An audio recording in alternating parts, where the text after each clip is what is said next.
और पुलाड़ सम्मान में पुलाड़ गणतंत्र थे और उन्होंने बताया कि पहले कोई भी संख्या लीजिएगा, सम हो चाहे विषम, जब शुरू में संख्या जो दिया रहेगा उसको हम देखेंगे कि सम है कि विषम है। तो अगर सम शुरू में होगा तो उसमें 2 से भाग देंगे और फिर आगे लिखेंगे। तो फिर सम आएगा तो फिर भाग देंगे, उसको आगे वाला का संख्या हमेशा ध्यान में देना है। लेकिन सम और विषम को क्या होना चाहिए, पहचानने आना चाहिए। सम संख्या वो ऐसी संख्या जो 2 से पूरा क्या हो जाए, भाग लग जाए, उसे सम संख्या कहेंगे। और विषम संख्या जिसमें 2 से भाग नहीं लगेगा। तो विषम संख्या आएगा तो 3 से गुणा, 3 गुणा जो संख्या दिया रहेगा उसको प्लस 1, फिर उसको आगे लिखेंगे। जैसे कि वो संख्या यहाँ पे लिया गया है 26, 26 सम है कि विषम, यह सम संख्या है। और फिर इसका आधा करेंगे विषम, यह हो गया विषम संख्या प्राप्त हुआ।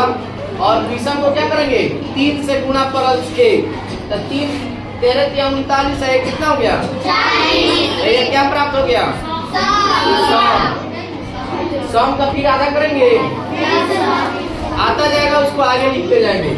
तो इसका आधा फिर यहाँ पे किए, फिर सम संख्या प्राप्त हुआ।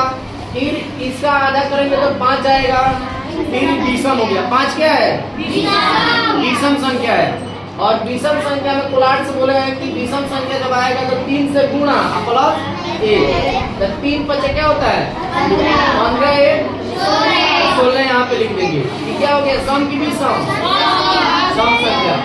और इसका आधा करेंगे तो, और इसका आधा करेंगे तो, और इसका आधा करेंगे तो 2 का आधा करेंगे तो, इस तरह संख्या हम प्राप्त करेंगे। और जब तक नहीं छोड़ेंगे जब तक 1 नहीं आए।